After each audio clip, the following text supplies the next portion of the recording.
Há 25 anos atrás, no dia 13 de maio de 2000, o voo 180 decolou rumo a Paris, mas nunca chegou no seu destino. Ao explodir logo depois da decolagem, deu início a uma franquia de filmes que conta a história de jovens que tentam escapar da morte depois de terem sobrevivido a um bizarro acidente. Sim, nesse vídeo a gente vai falar um pouquinho sobre os primeiros 5 filmes da franquia Premonição, porque Premonição 6, Laços de Sangue, vem aí e a gente tem que estar preparado. Bom, antes da gente começar, já vou pedir para você deixar o seu like, se inscrever no canal e ativar o sininho para não perder nenhuma novidade. E falar que nesse vídeo em específico não vai ter sinopse dos filmes, porque basicamente todos os filmes têm a mesma premissa. Um jovem tem a visão de um trágico acidente e consegue salvar algumas pessoas que tempos depois vão morrendo uma por uma, porque a morte tem um plano para todo mundo. O primeiro filme, lançado em 2000, há 25 anos atrás, foi escrito na verdade para ser um episódio da série Arquivo X, que acabou nunca acontecendo. E assim, reassistindo hoje nessa maratona,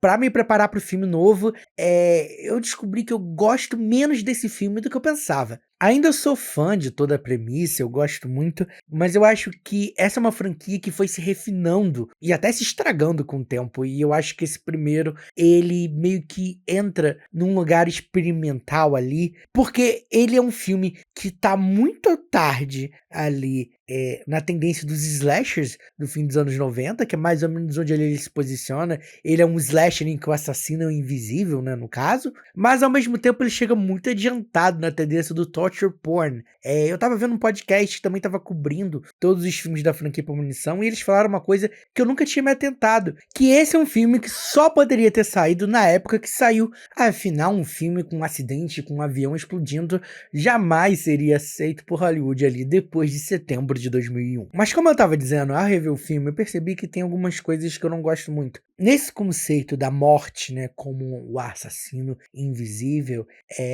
eu acho que esse filme, ele coloca isso pra jogo, mas do jeito que é colocado nesse primeiro filme, eu não gosto tanto como nos outros, que é uma sucessão de pequenas coisinhas, de pequenos acasos que vão se movimentando ali para criar aquele acidente. Aqui, a morte como entidade parece muito mais consciente ali. Vide a cena do banheiro, né? Que a água chega ali a dar ré. Então, eu acho que é um componente que funciona menos pra mim do que nos outros filmes. E esse é um filme que eu acho que acaba tendo um blocão suprimido, e eu acho que eu nunca tinha percebido isso antes, depois da morte ali de um dos sobreviventes, né? Também não vou dar spoiler aqui, mesmo o filme tendo 25 anos. Mas depois de uma morte de um dos sobreviventes ali no meio do filme, parece que a gente tem um bloco do filme que foi cortado, porque meio que o protagonista some por mais de um dia, e aí a gente fica com aquela sensação de, tá, o que aconteceu nesse meio tempo? Por que isso aconteceu? Sabe,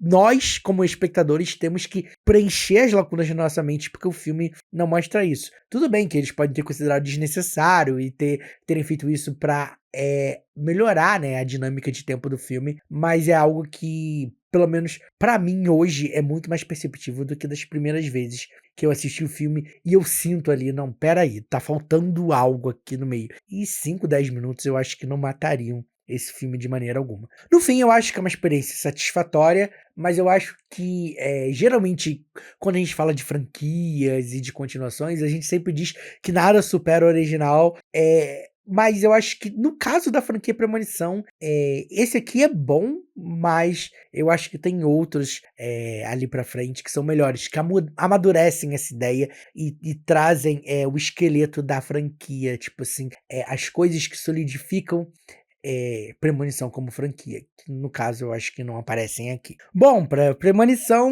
eu dou 2 estrelas e meia. Em 2003 nós tivemos a continuação, Premonição 2, que aí sim solidifica essa franquia. É aqui que a gente tem os elementos que vão perdurar todos os outros filmes. E eu acho que talvez esse seja o acidente principal mais marcante, assim. Pelo menos eu acho que quando a gente pensa na franquia Premonição, a gente não pensa logo num avião explodindo do primeiro filme, e sim nas toras de madeira carregadas pelo caminhão do segundo filme. Eu acho que talvez em questão de das mortes e tal, eu acho que esse segundo filme seja de longe mais lembrado. E bem, tem pelo menos as que eu acho mais impactantes também, né? Como a do macarrão, que sempre fica na minha cabeça. E eu tava lendo também no Twitter, que algo também que eu não tinha percebido, que a morte ali do dentista, aquela cena ali acaba sendo muito parecida com uma cena que tem em Procurando Nemo, né? O filme da Pixar, que também é de 2003. Achei curioso. Eu acho que aqui a gente já tem uma mudança do primeiro filme, não só na questão da morte, né? Porque no primeiro filme a morte agia como uma entidade própria, e aí provocava aquelas mortes que eram um pouco duvidosas. Mas aqui a gente tem muito uma sucessão de acasos, sabe? É tipo, sempre tem um copo de água que cai numa rede elétrica que provoca uma pane num aparelho. Isso é algo que acontece em todos os filmes. Então, aqui parece mais a força do acaso, né, fazendo isso, do que a morte como uma entidade fantasmagórica invisível. E eu acho que funciona melhor desse jeito. Outra coisa de diferente do primeiro filme, eu acho que aqui a gente tem um nível de violência maior, né? As mortes aqui são muito mais violentas. Aqui a gente tem muitas decapitações, membros explodindo. E eu acho que é isso que a gente falou antes, né? O primeiro filme chegou atrasado da tendência slasher e cedo para a tendência do torture porn. E aqui eu acho que a franquia vai se encaminhando para um lugar mais violento para se encontrar com essa outra tendência aí do terror que vem logo depois do 11 de setembro. O que eu menos gosto nesse filme, na verdade, é tudo que ele tem relacionado ao primeiro. Eu acho que Premonição se provou muito boa como uma franquia antológica, sabe? Em que você tem só, tipo, tal acidente aconteceu, e isso norteia ali a pesquisa desses personagens. E aqui eles acabaram trazendo a Clear de volta, né? A personagem da Ali Larter, que meio que sobrevive ao primeiro filme e não tem muita utilidade aqui, eu acho, na verdade. Porque para esse filme se estabelecer como franquia, ok, faz sentido essa ligação com o primeiro, mas essa ligação ela não tem muita utilidade na história como um todo e ela é muito presente em grande parte do filme. Eu acho que se você trouxesse ela de volta e você eliminasse ou cortasse ela de alguma maneira logo no início, tudo bem, mas ela é muito presente em grande parte do filme e isso acaba me incomodando bastante. Mas no geral eu gosto mais desse do que do primeiro.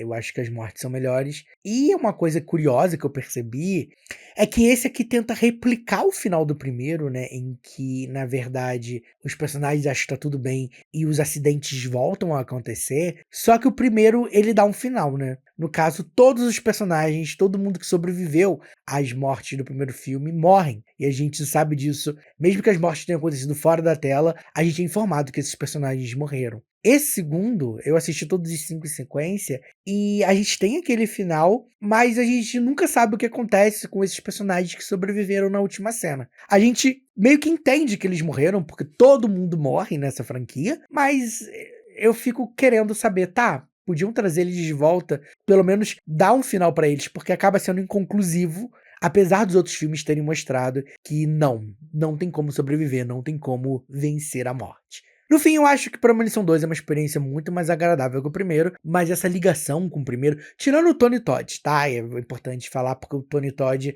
ele é um ator que tá aí presente em quase todos os filmes da franquia. Eu acho que o único filme que ele tá menos presente, ele é no 4, que, enfim, a gente vai falar sobre ele depois. E eu acho que a presença dele como um ator, como um ícone do terror, funciona bem, porque é uma presença muito de luxo, sabe? Ele tá ali, faz o dele e vai embora. Mas eu acho que a ligação muito forte desse filme com o primeiro atrapalha mais do que ajuda no fim das contas. E pra Premonição 2, eu dou 3 estrelas. E agora chegamos no que é considerado o melhor pela maioria das pessoas, Premonição 3. Tudo começa com um acidente de montanha-russa, em que formandos do ensino médio estão ali aproveitando um parque de diversões e coisas sinistras acontecem.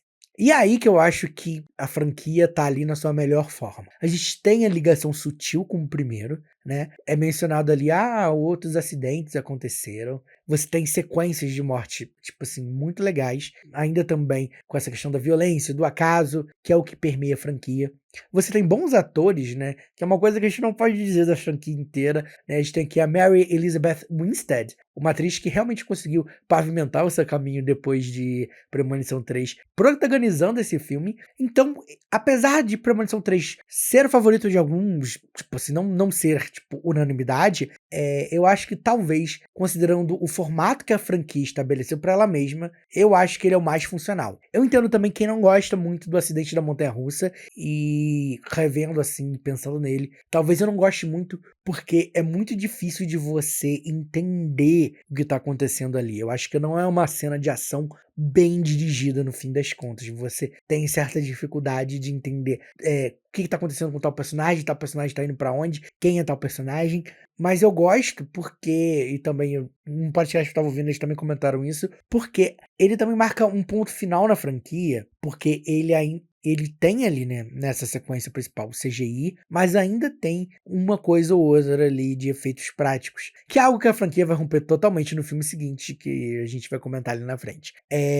Mas eu gosto muito desse filme. Eu acho que ele é o mais funcional, ele traz essa ideia de vencer a morte de uma maneira mais orgânica. E, tipo assim, não exagera nas premonições, porque isso acontece em alguns outros filmes, no 2 e no 4, por exemplo, em que o protagonista não tem só uma premonição, ele tem várias. Aqui a gente tem as fotografias como um elemento para poder ajudar, e eu acho que funciona bastante. Não sei se é o favorito de todo mundo, mas é o meu favorito. Tá? Se eu tivesse que escolher um só desses 5 já lançados para revisitar, muito provavelmente seria o número 3. Pra Premonição 3, eu dou 3 estrelas e meia. E agora a gente chega no que eu acho que é o maior desastre dessa franquia, que é Premonição 4. Que pra mim não faz muito sentido, talvez ele tenha sido escrito pra ser o último filme, mas ele tenha sido tão ruim porque eles resolveram lançar filmes depois. Porque, né, ele é o único que não tem um número, né? Aqui no Brasil ele é chamado de Premonição 4, mas o título original dele é The Final Destination, ou seja, se a gente fosse traduzir, fazer uma tradução mesclada assim, com a adaptação em português, seria A Premonição Final, mas é muito ruim. Por que Premonição 4 é muito ruim? Eu acho que ele surgiu, e novamente a gente está falando de uma franquia que se adapta às tendências do cinema mundial como um todo. Ele surgiu numa época em que estavam testando ali filmes 3D pra galera, porque o ingresso 3D era mais caro, a tecnologia estava ali em alta e, né, as pessoas pagavam para ver filmes 3D. Só que Premonição 4, além de ter um valor de produção muito mais baixo, sabe? Tudo aqui parece ruim, barato, os atores são péssimos. Ele tem essa coisa do 3D, mas ele é filmado de uma maneira em que muitas sequências só funcionam se você assistir esse filme em 3D, sabe? Existe uma coisa nessa tecnologia 3D que a gente tem atualmente no cinema hoje, em que você tem que fazer uma certa decupagem de planos. Então, por exemplo, quando você tem mais de um personagem numa cena, um vai estar num primeiro plano, ou seja, bem mais próximo da câmera, um vai estar ali no segundo plano, né, um pouquinho mais atrás, e um outro vai estar ainda mais no final. E esse filme, ele usa essa tendência de planos o tempo inteiro, e isso é muito incômodo quando você vê o filme em 2D, que é o caso como eu vi esse filme todas as vezes, porque esse eu não assisti no cinema. Eu até considerei, e eu acho que eu vou fazer isso hoje, eu pesquisei na internet, e tem como você assistir em 3D numa televisão que não é 3D. Eu vou pesquisar sobre isso, comprar um óculos 3D e tentar assistir esse filme em 3D, pra ver se ele melhora um pouco, mas eu acho péssimo aqui. Tudo é muito pobre.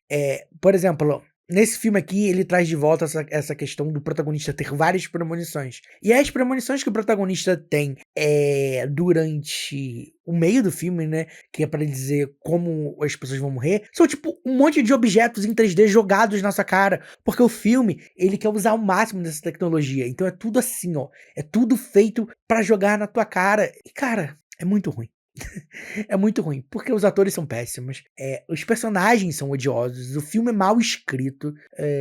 Tipo, um dos sobreviventes é literalmente um nazista. É o cara que tem uma suástica no braço. Tudo bem que ele é o primeiro a morrer. E eu acho que esse filme tem um problema de tom, assim. Porque ok que essa é uma franquia que mira ali na galhofa, mas, por exemplo, essa morte do nazista, né, que é a primeira morte ali dos sobreviventes desse filme, ela é feita de uma maneira em que parece que a trilha sonora tá levando o filme a sério, mas aquela cena sem querer é muito engraçada, e eu acho isso um problema, assim, porque fica um filme meio bizarro, meio fora de tom. Eu particularmente detesto Premonição 4.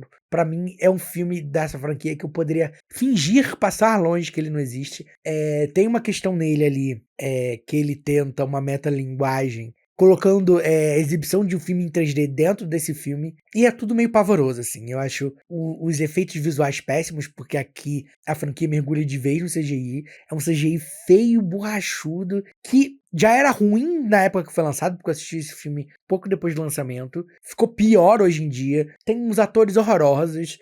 As mortes em si não são criativas, é tudo feito pela exploração do 3D, é tudo feito pra ficar assim bem na sua cara na tela e jogar o máximo de coisas possíveis na sua direção. Se você assistiu o filme em 3D, porque é isso, né? Nessa época que esse filme foi feito, eles pensavam que a tecnologia 3D ia dominar o mundo e que todo mundo ia fazer tudo em 3D. Hoje, 15 anos depois do lançamento, a gente sabe que não é bem assim. E então o filme ficou meio perdido no tempo. Não faz muito sentido a forma que ele foi feito, porque se você não assistir ele em 3D, ele ainda fica muito pior do que ele já é. Pra Premonição 4, eu dou 1,5 estrelas. E chegamos ao último filme da franquia até então, Premonição 5. O acidente dessa vez é numa ponte suspensa, muito alta inclusive, e acontece com um grupo de colegas de uma firma que tá indo ali pra uma imersão, né? Aquelas coisas de coach que, né, quem trabalha em firma grande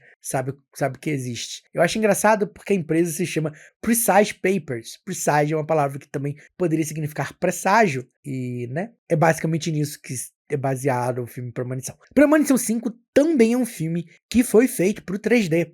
Eu assisti esse no cinema, em 3D inclusive. Só que aqui ele já foi pensado numa outra realidade. E aí, novamente, a gente tá falando do único filme da franquia Premonição feito na década de 2010. Porque ele foi dirigido como um filme normal, sabe? Você não tem tanto essas questões de planos. E embora uma morte ou outra seja feita para causar um efeito ali no 3D, grande parte dessa coisa de jogar coisas na tela fica guardada para os créditos iniciais e finais. Então, esse é um filme que, apesar de ter sido feito para você assistir em 3D, você consegue assistir em 2D numa boa e nem fica tão tenebroso. Inclusive, aqui também os efeitos visuais não são tão ruins. Claro, uma coisa ou outra você fica, nossa, claramente isso aqui foi totalmente feito em computador. Mas, considerando o filme anterior, esse aqui parece uma benção. Enquanto em Premonição 2 eu reclamei que a ligação com o primeiro filme era muito forte e acabava prejudicando o filme, em Premonição 5 a gente também tem uma ligação com o primeiro filme e eu acho que aqui ela faz toda a diferença. É o que torna esse filme, pra mim, perto do muito bom. Porque a gente tem uma morte ou outra criativa, personagens odiosos, algumas referências a outros filmes da franquia. Inclusive, os créditos aqui fazem referência a outros filmes da franquia. Eu acredito que esse aqui foi feito tipo assim, tá bom, ó, esse aqui vai encerrar tudo. A gente fechou um ciclo. Esse filme meio que tenta ali fechar um ciclo. Mas não podemos esquecer que Hollywood quer dinheiro, então eles retomaram a franquia aí quase 15 anos depois. Eu gosto de Premonição 5. Se eu tivesse que fazer um ranking, provavelmente eu colocaria ele ali no top 3, logo depois do terceiro e do segundo, que eu gosto bastante. A questão com o final, né, que é a grande ligação ali com o primeiro filme, é que a primeira vez que você vê, talvez você se surpreenda. Eu lembro muito dessa sensação quando eu vi o filme no cinema. A primeira vez, eu fiquei tipo, caraca, que genial. Mas depois que você já sabe, isso perde o efeito. Então, é algo que só funciona ali da primeira vez que você assiste. Porém, eu considero uma sacada muito legal, que dá pra pegar os mais desavisados. Então, se você nunca viu, aproveita para assistir, porque eu acho que esse aqui vale super a pena. Eu não sei como é que estão as referências aos filmes anteriores em Premonição 6. Eu ainda não assisti, eu provavelmente devo assistir amanhã e trazer aqui pro canal para vocês. Mas eu acho que vale a pena fazer essa maratona, porque existem grandes filmes e Premonição 4. Eu acho que é tranquilo de assistir. Bom, e para Premonição 5, eu dou 3 estrelas. Bom, no momento que eu tô gravando esse vídeo, todos os filmes da franquia estão disponíveis no serviço com crise de identidade Max, que vai voltar a ser HBO Max, que era HBO Max, virou Max e agora vai ser HBO Max de novo. Vai entender. Mas enfim, eu vou deixar o link aqui embaixo para você poder ir direto para os filmes e assistir e vir maratonar comigo, comentar aqui embaixo, aproveita e me conta o que você quer assistir aqui no canal também. Nesse meu tempo que eu fiquei off, eu entrei de férias, fiquei doente, tudo aconteceu, mas agora eu vou voltar a fazer conteúdo direto para cá. Em algum lugar desse vídeo agora deve estar aparecendo as minhas redes sociais, então aproveita, entre em contato comigo e me diz o que você acha, se você curte ou não curte a franquia Premonição. E claro, fica por dentro de tudo que vai vir por aí no canal, afinal eu tô sempre postando os filmes que eu tô assistindo nos stories do Instagram e também no Letterboxd. Eu tive uma premonição aqui de que quem se inscrever no canal vai ter muito boa sorte no futuro, hein? Você vai perder? Eu acho que não. Até o próximo filme.